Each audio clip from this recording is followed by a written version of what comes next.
Continuando essa playlist Abdução em 5 capítulos, este é o 4º capítulo, isso mesmo, é o penúltimo capítulo e se chama Abdução à Conversão. Fica comigo nessa madrugada porque aqui o terror vai rolar e vai rolar direto. Meu nome é Luciano Milici, bem-vindos a Sete Além.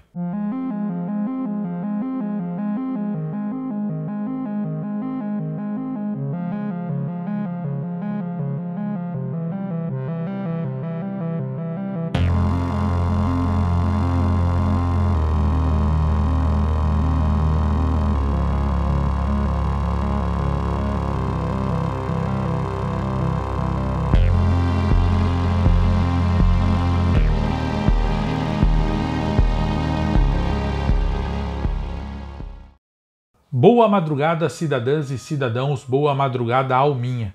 Vamos ao 4º capítulo desta saga de 5 episódios. Vamos lá?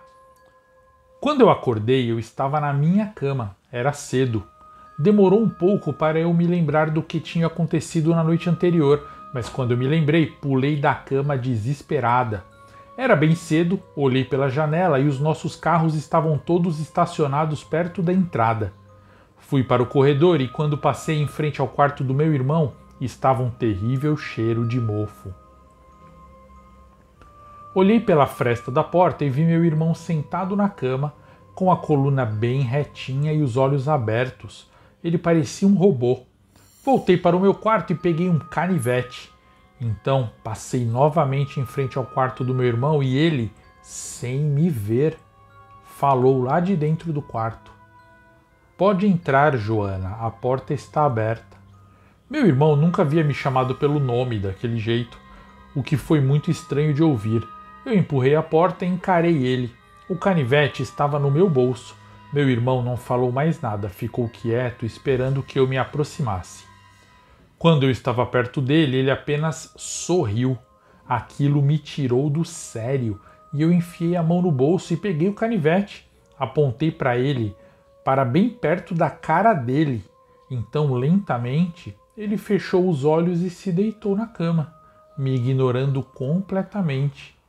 Do nada, ele fingiu que estava dormindo.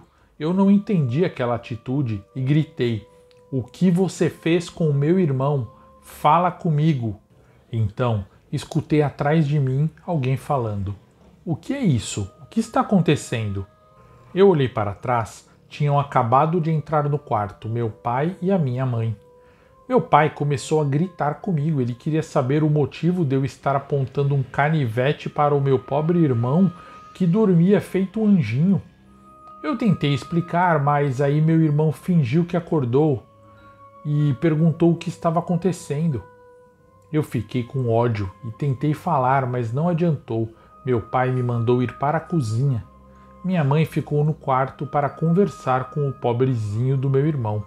Na cozinha eu tentei todas as maneiras explicar para o meu pai, contei rapidamente para ele um resumo sobre a experiência da noite anterior e ele me perguntou: "Ah tá, você viu uns bichos estranhos voando, outro tentando entrar aqui no chão, aí desmaiou na cozinha?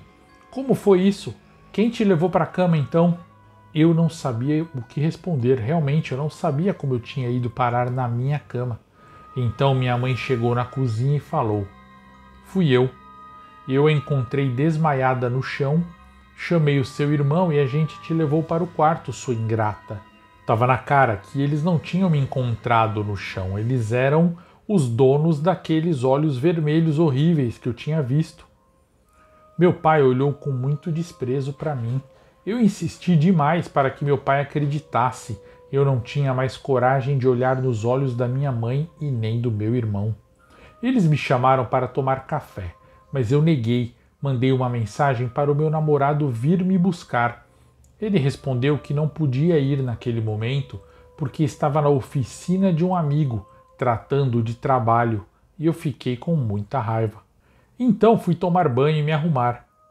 E quando eu voltei para o meu quarto, minha mãe estava mexendo no meu celular. Eu perguntei: "O que é isso? O que você quer?"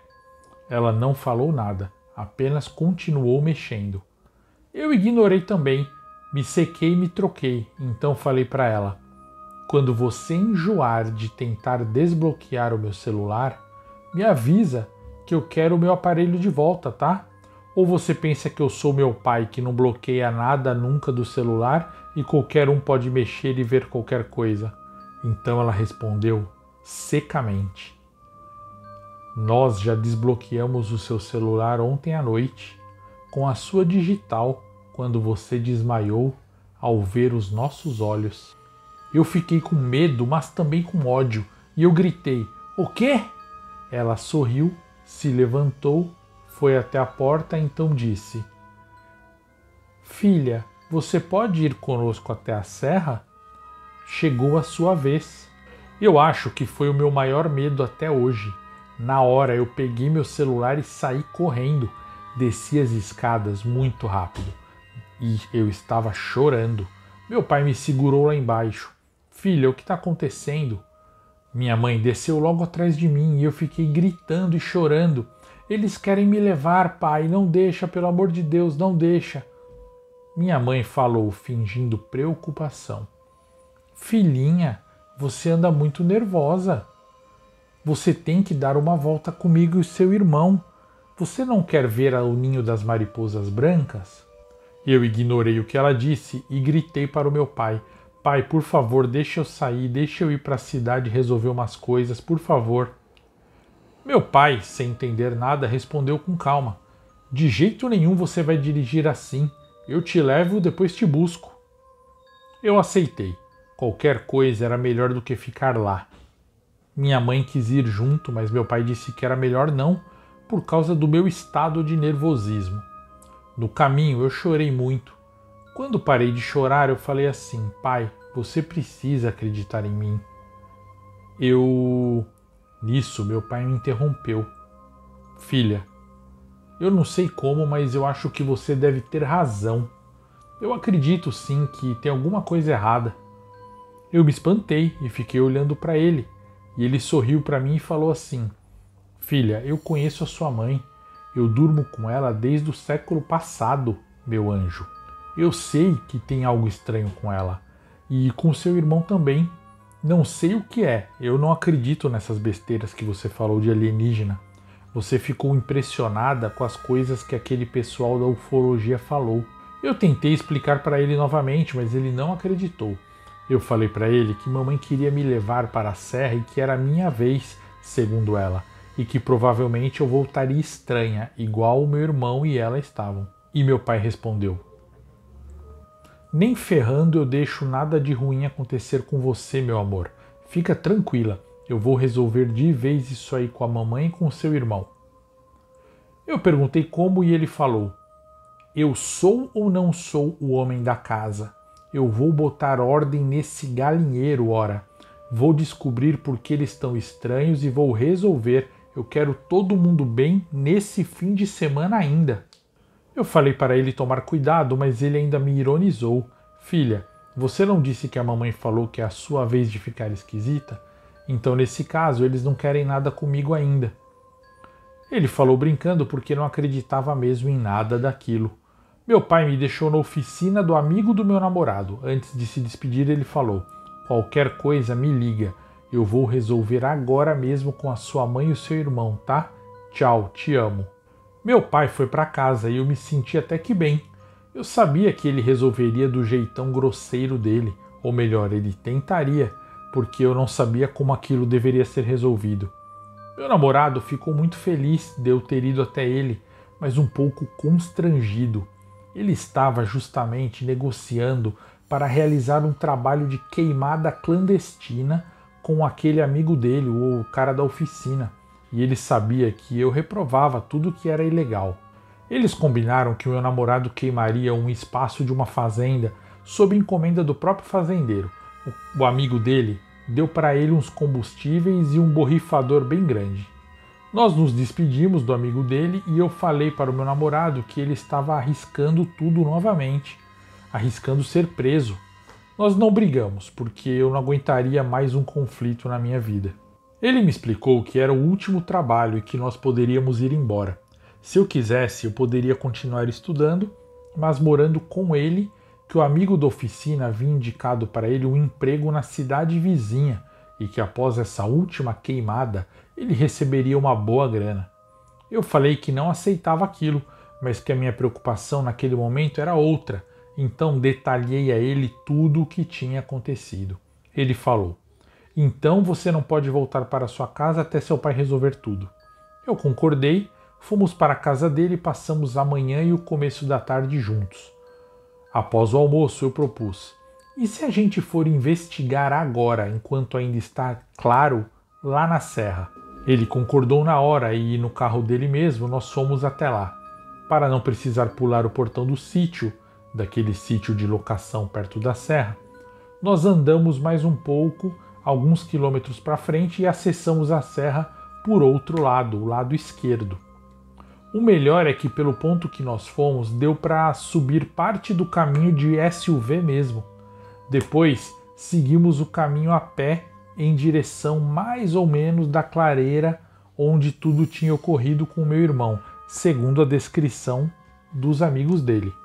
Não foi difícil encontrar porque calculamos mais ou menos onde daria a trilha do sítio de locação até meados da serra e traçando um caminho mental deduzimos mais ou menos onde a tal clareira ficava.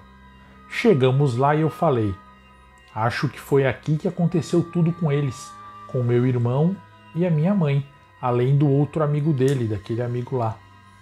Meu namorado agachou e ficou procurando coisas, pistas, né? Eu também. Não tinha mesmo nada de especial, exceto que o espaço entre as árvores era quase simétrico. Olhei para as copas das árvores altas com muito medo de ver algo feio, mas não tinha nada. Para não dizer que tudo estava 100% normal, havia manchas pretas nos troncos e no chão, manchas parecidas com bolor. Já ia começar a escurecer e eu falei para voltarmos, e meu namorado concordou. Tirei umas fotos do local e fiz filmagens também. Não deu para acessar a internet de lá, para mandar mensagens ou ler, mas pelo menos na hora eu fiquei feliz de ter registrado tudo. Bom, quando íamos saindo, eu ouvi um som vindo do mato na nossa frente. Eu assustei. Em silêncio, apontei o ponto de onde tinha vindo o som para o meu namorado, que pegou um galho que estava no chão, um galho grande, e foi até lá. O mato continuava se mexendo. Ele foi, olhou, então disse: que droga é essa? Eu fui até ele, ele fez sinal para eu ficar longe, mas eu desobedeci e fui. Tinha, na verdade, um daqueles bebês fortes, negros com olhos vermelhos, garras e dentes. Ele estava comendo uma enorme ratazana. Eu peguei meu celular e tirei uma foto. O bicho olhou para a gente com a boca cheia de sangue e rosnou. Meu namorado bateu com o galho no bicho, que gritou e tentou morder o galho. Meu namorado insistiu muitas e muitas vezes, bateu muitas vezes naquele bicho nojento com muita força, até que o bicho morreu despedaçado. Como um pilão, meu namorado continuou macetando os restos daquele animal esquisito. O galho ficou sujo de sangue branco e leitoso daquele bicho. Eu falei para voltarmos para casa e ele disse: amor, eu acredito em você. É tudo verdade mesmo. Tem alienígena aqui. A gente vai ficar famoso. Até que eu ouvi, vindo de trás de mim, uma voz me chamando. Joana? Olhei toda arrepiada e lá estavam meu irmão e o amigo dele. Eu perguntei o que ele estava fazendo lá e ele respondeu: eu passei a manhã toda aqui e depois resolvemos voltar. Vocês é que não deviam estar aqui e não deviam ter feito o que fizeram. Meu namorado ficou enfesado, então falou: eu fiz e faço de novo. Eu não gosto desses bichos e também não gosto de nerd, mas sempre te respeitei, só que hoje eu e você vamos acertar as contas. Com o galho na mão, meu namorado partiu para cima do meu irmão e do amigo dele. Nem precisaria do galho, porque meu namorado era quase o dobro do tamanho do meu irmão e daquele amigo magrelo dele, além de muito experiente em brigar também. Porém, o que aconteceu foi o contrário. Meu irmão segurou o galho no ar antes de receber a paulada, Então arrancou com grande facilidade das mãos do meu namorado e bateu muito nele.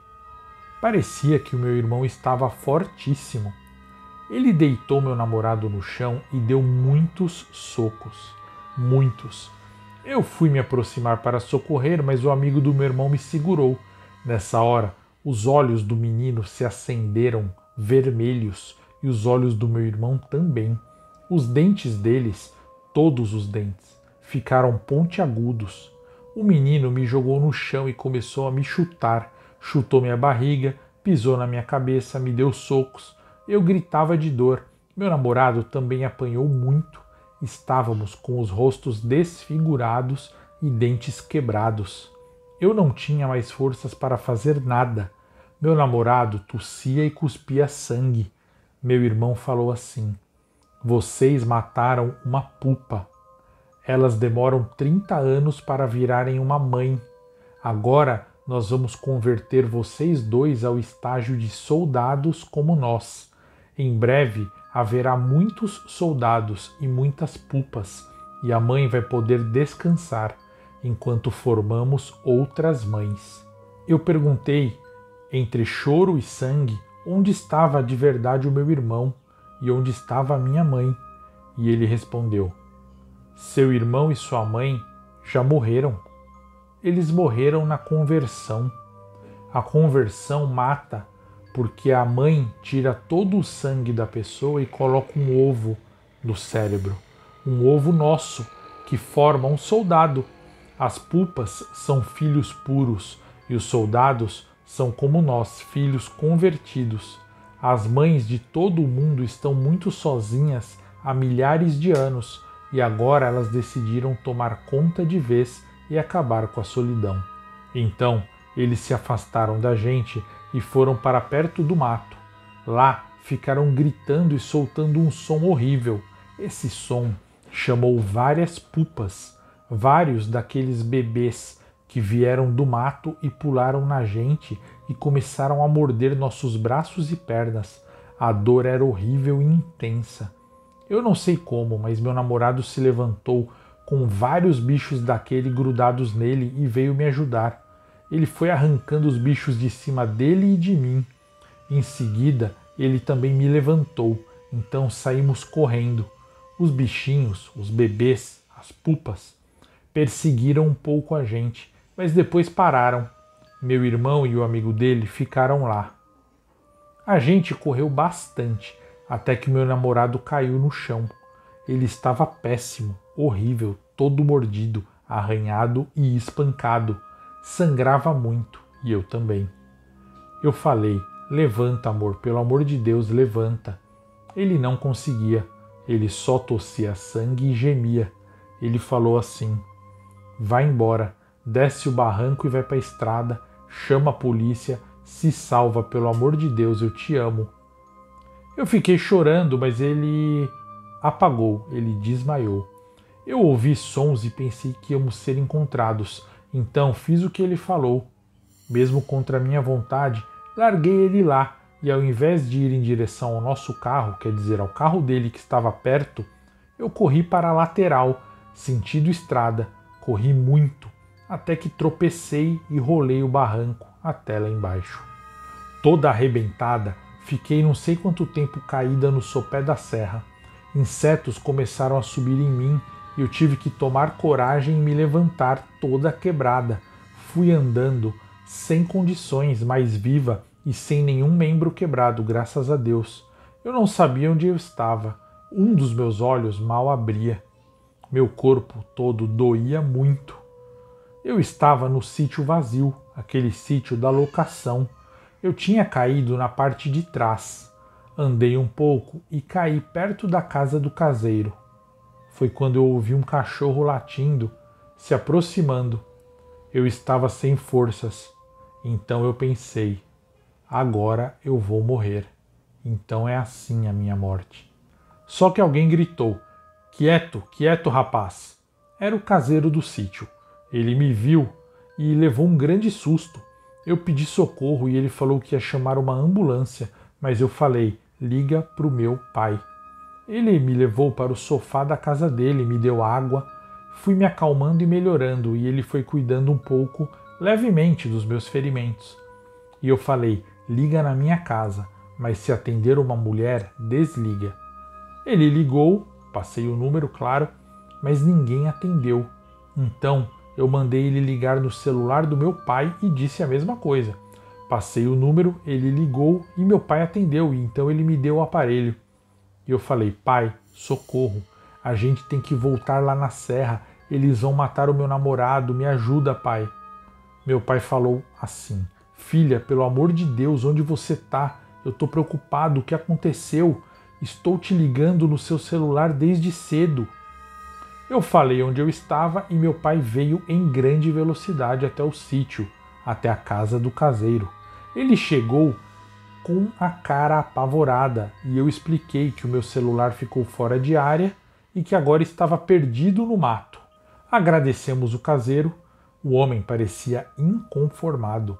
Ele falou assim: essas estranhezas precisam acabar. Já faz 30 anos que eu fico sabendo de histórias assim. Eu não aguento mais. Eu juro que se eu ver mais um brilho esquisito ali no morro, eu mesmo vou lá matar a dama de branco. Meu pai achou até um pouco irônico e engraçado. Me pegou no colo preocupado e me colocou no carro dele. Eu perguntei da mamãe e ele disse que ela não estava em casa.